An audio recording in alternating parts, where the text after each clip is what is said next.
Hello everyone and welcome into School Talk here from the WJHI studios. I am Clay Abels. As joining me today are our special student guest, Lily Fondrisi, along with our superintendent of Greater Clark County Schools, Mr. Mark Laughner. How are we doing today, sir? Great. Thank you for having me back. Excited to have you in this week. Again, I know things are changing constantly, and the new topic on the agenda this week is e-learning. Greater Clark next week, moving to e-learning throughout the week. We already had the Monday off with Labor Day, and Tuesday a planned e-learning day, but earlier this week you all decided to go the rest of the week with e-learning. What made that decision and how did you come to that conclusion? Well, really it's a proactive measure that we're taking as a district. Labor Day is obviously Monday and we're out of school. We already had an e-learning day for Tuesday. We decided that let's go ahead and do e-learning the other 3 days next week. We know that people are probably going to be out doing things over Labor Day weekend. And we were worried about coming back to school and having an increase in cases and quarantines, sort of like we had when we began school that first week. And we're really just trying to avoid that. To be honest with you, the last 2 weeks, the number of cases have started to go down in the district, throughout the district, which is a good thing. But we want to make sure they don't tick back up after we come back from Labor Day weekend.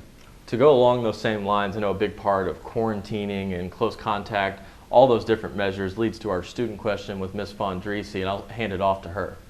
All right, so in an age of social distancing, a lot of students want to know, why are the buses filled with middle and high school students together? Yeah. Well, first of all, congratulations on being homecoming queen. We'll start there. But that's a good question. That was part of our cost reduction plan that we passed last year, January, I believe it was, February. We're obviously trying to fix our financial situation, build up our cash balances. One of the things that we saw right away is that we could reduce the number of bus routes that we needed by just going to a two-tier system in Jeffersonville, where middle school kids and high school kids ride together. We're already doing that in Charlestown and New Washington. That's been the case out there for years, and it allowed us to be more efficient with our financial resources. And cut down on the number of routes, and obviously that's allowing us to build up our cash balance in our operational fund, which, like I've said before on here, in terms, our goal is to get more financial resources to the classroom, and to students and teachers, and so that was the main reason. But also, I think most people will tell you, older people like me, that they all grew up riding the same bus as elementary kids, middle school kids, high school kids were all on the same bus, and we're already doing that in Charlestown and New Washington. So we thought it was appropriate to go ahead and do here, and it was a little bit of a change. It caused some issues at the start of the year, but I think we have all those worked out. All right, well, thank you. I'll send it back to you, Clay. Thank Lily, and as I said, congratulations on being the homecoming queen. And as we transition more and talk about e-learning for the upcoming week, for you, I know there's been some changes in the past when we first had COVID come in as a pandemic, and now we have the situation where you look at the opportunities with e-learning, and now that's a little bit more stabilized. What do you hope, now that we're going to have e-learning next week, what do you hope in terms of expectations from staff and students? When we first had e-learning, I know we're just trying to get through it and keep the school year going, but I know now there's higher expectations for e-learning as we have for next week. Yeah, now next week we are doing asynchronous e-learning, which is, one of the things that's a little different in terms of students don't have to log on at the time of their class period and all that. So the biggest thing that we want to make sure happens is that our teachers engage with our students, make sure that they're getting the assignments, understand the assignments, know how to do the work, and really get the concept that's trying to be taught. And so we want our teachers to engage, make sure our students engage. And so that's probably the biggest thing that we're asking of our teachers and our students, for that matter, is please engage in the process. If you have questions, contact your teacher, email your teacher.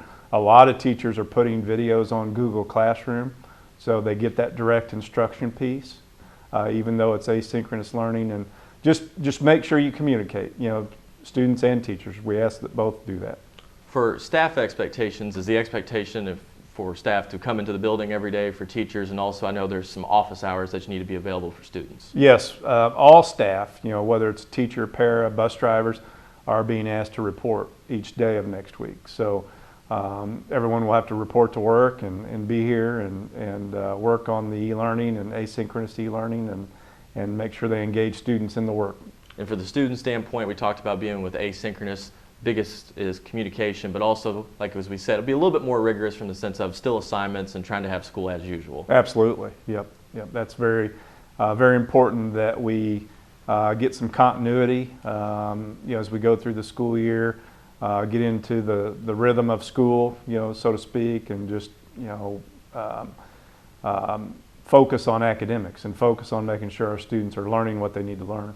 Another question to go with next week is for students with meal service. Will meal service still be provided, or what's the plan and procedure for there? Yeah, they will have to, Aramark, our provider for food service, will put out a form, or has already put out a form for students to sign up for meals.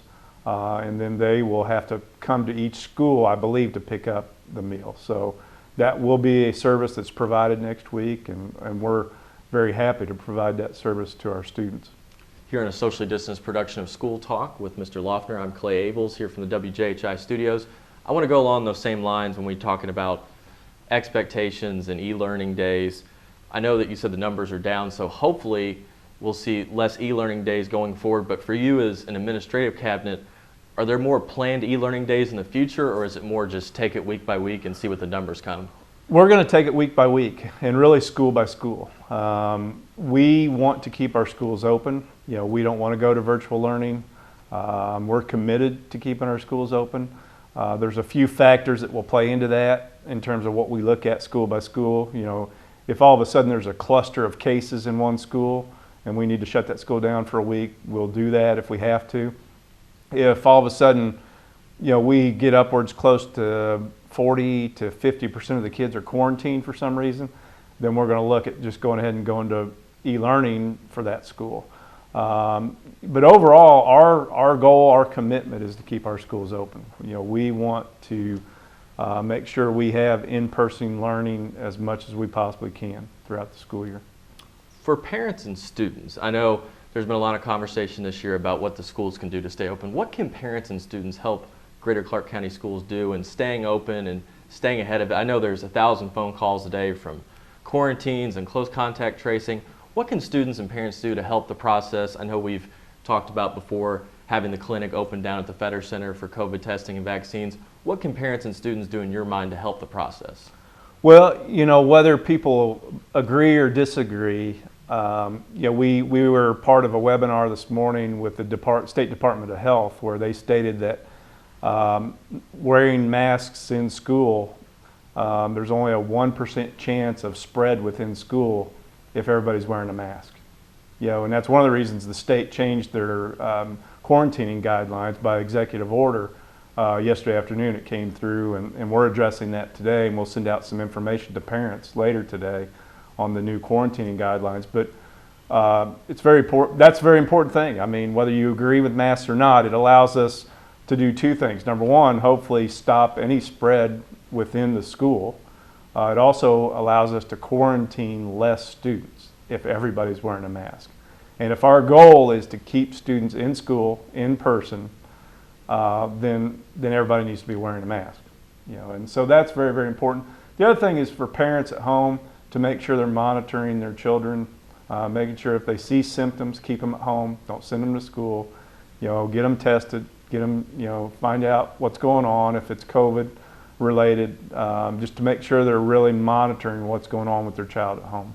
As we transition from the topic of e-learning next week, we've discussed some of the issues with that. I wanted to look more from a staffing standpoint. A few weeks ago when we did our show, we talked about substitute teachers. We had a few people reach out and wanted to sign up to be subs for Greater Clark County schools. I know another area that most school systems are struggling in is the Department of Bus Drivers, trying to add more staff to transportation. What's Greater Clark's status on bus drivers, and how are you looking to add people if needed? Yeah, we're doing okay in that category, frankly. I will tell you we're much better off than some districts around us. I know New Albany, Floyd County Schools, a couple other districts around us have had to send messages to parents telling them to get their own kids to school, and didn't provide transportation on some days because they were short. We're not at that point yet. Now this last week and a half, we've had some bus drivers that have had to be quarantined or are off, and so we're working through that. But as of right now, we're in a good place with our bus drivers and transportation. But it could hit you at any time. If all of a sudden you get 5 or 6 bus drivers quarantined, we could be in the same situation as New Albany Floyd or Henryville Borden, where we may have to send out a message to parents that, hey, you're going to have to get your own kid to school, or we're going to have to do double routes, and your kid may be late getting picked up or late getting home. And we'll work through that with parents, but I think parents need to understand that could happen. What's the best route? I know there's different departments, but what's the best route along those lines of substitute teaching, bus driving, or working for the custodial staff here? If somebody wants to work for Greater Clark County Schools, what's the best way to reach out to you guys and find employment opportunities? Well, really, first check our website out for positions that are open. Then contact our Human Resources Department, Patricia Helton. We're always looking for people. Right now we're short as far as paras throughout the district. We're about 20 paras short. So that's the Perfections, who runs our custodial, maintenance, mechanical departments. They're short on the custodial side. It's just all part of the labor shortage that's going on throughout the country. But if you're interested, definitely look at our website, look at positions, and also contact Human Resources, and we'll certainly find a place for you in the district. Last thing I want to end on here today, a positive note. Last week on Friday, we saw Jeffersonville open up for full capacity the first time with their football stadium. Charlestown opened up versus Brownstown. I know that New Washington as well. It's not a brand new facility, but it's pretty new compared to, they haven't had a chance to showcase it off, but their gymnasium.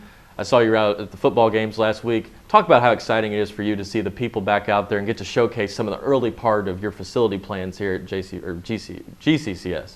Well, it was a great evening Friday night, and watched Jeff win that game and the way they won it. Those kids did a great job, played hard. Coach Parker's doing a great job. And just the setting, it was a great evening, the field, the bleachers, homecoming. That's what, you experience in high school that you don't forget as a student. And the community gets involved in that. So it was a great night, and I look forward to a few more this fall, going to games, and then this winter going to some basketball games. It was nice to have a sense of normalcy, to just go to a football game on a Friday night. First time it feels like in a while, Yeah. to say the least. Lastly, I'll let you wrap us up here. Any message to the parents or staff as we head into e-learning next week? Yeah, as I said, the governor of Indiana just came out with an executive order updating the quarantining guidelines, which came out yesterday afternoon. We're working today to get that message out to our parents, which should come later on this afternoon. Basically what it says, and what our new guidelines will say, is that if everyone's wearing a mask in a classroom, if everybody has a mask on, even the 3-foot rule does not apply. That nobody would have to be quarantined if everybody has a mask on in the classroom. Now that doesn't apply to the gym, cafeteria, those other areas. That the 3-foot rule still applies. But it's a good thing for schools. It's a good thing for kids. More kids will be able to stay in school and not be quarantined. So we'll get that language out, but I think to just go ahead and tell parents that we are going to follow those state guidelines, and that really it reinforces the idea of wearing masks in school. If everybody's wearing a mask in the classroom, then essentially no one needs to be quarantined in the classroom. And that's a good thing. We'll keep more kids in school. That's a big update. We'll definitely keep people abreast of that. Certainly keep an eye on GCC Schools website and pages to keep an eye on that. But we appreciate you coming in, Mr. Laughner, and look forward to having you back in. Thank you. Appreciate it. That is Mark Laughner, our superintendent for Greater Clark County Schools, here on School Talk from the WJHI studios. We thank Mr. Laughner and Ms. Lily Fondrisi, our student guests, coming in with our student question. As for School Talk, you can watch the replay on cable 184, along with on the radio at 98.5 FM and WJHI.com for audio streaming, and also played throughout the WJHI social media pages on YouTube, Facebook, Twitter, and Instagram. We'll have all this information out to you online, on cable, and on the radio. For Lily Fondrisi and Mark Laughner, I'm Clay. We'll saying so long. This is 98.5 WJHI LP Jeffersonville, home of the Red Devil Network.